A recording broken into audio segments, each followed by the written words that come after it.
Well, we're excited about getting back to work today. Got a tough road game at UAB against a really good football team, virtually the same team we played last year. It kind of all starts for them with their quarterback and their tailback. They're a very good rushing team. I think they're leading our league in rushing. It all starts with Brown. Up front, they got a big offensive line. So we're going to have to be on point defensively, make sure we're in the right places to defend the run. And then they got a big play guy in Wilson. He's a great returner, really good wideout for him. So we're going to have to be on point defensively.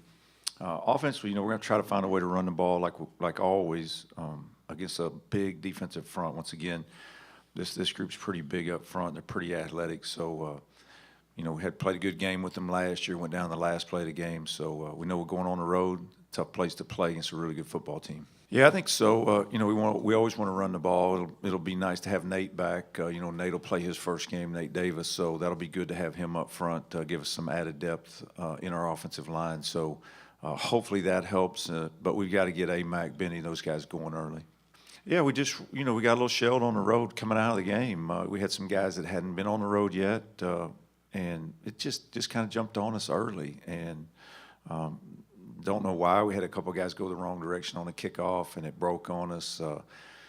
Got a real reliable long snapper. We had a bad snap on the first punt, and Kyle took a knee, and kind of floodgate opened on our defense. We talked to our defense. It doesn't matter where they put the ball down. We got to try to hold them to a field goal there, and that's something we've got to continue to emphasize with our defense. But just kind of snowballed on us, and tried to stay calm and not lose our composure and say, hey, look, we just got to try to claw our way back into this. And thought we had an opportunity right there for the half. I was using some timeouts and trying to get the score right for the half, but they ended up scoring on us.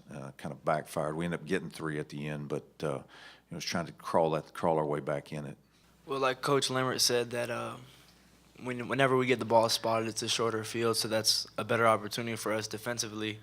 But anytime that the defense is called upon, we take it as an opportunity that for us on defense, we have the task given to us, and whether we get a short field, a turnover, whatever it is, to force a field goal and hopefully get to block that. So when things start going fast, our goal is to just stay locked in the moment, and whatever really we have to do in that moment, just do what we have to do assignment-wise, and the rest of it will really take care of itself. Yeah. He did, but he's got to watch scrambling into some bad hits too. We had some protection, a couple of protection issues, but he scrambled into some plays that got him hit pretty good as well. But he made some plays. He's playing consistent. We got to execute better. We got to protect better. But there was some good things in there offensively. We just were in such a hole that it was kind of tough on us. Yeah, so really we just want to establish the run like usual. We're probably going to have more power-type plays, run against these guys. And we haven't met with Coach Selfo yet how we want to block them. But like Coach Lambert said, they're a big defensive line, so we want to find a way to block them efficiently and make sure there's no, penetration, sacks, and stuff like that.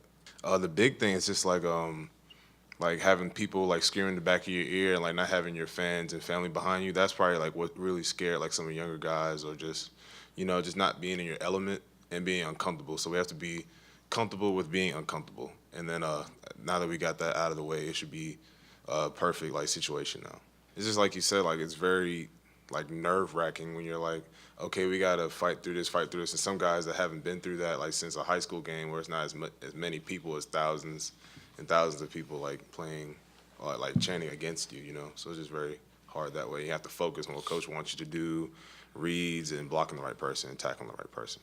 No, I think the only thing you can do is just experience it. And this week's no easier because, UAB, since they brought football back, they hadn't lost in the stadium. So it's not like we're going to a place that's easy to play. They know how to win at home, and they're an old veteran team. I think they have 35 redshirt seniors on their team. So, we're going to have to be on point in every aspect, especially special teams wise. That was the disappointing thing last week. You just can't give up the special teams plays and put your team behind like that. So when you're on the road, you gotta really be in the moment, and that's something we've emphasized, and we got to continue to do.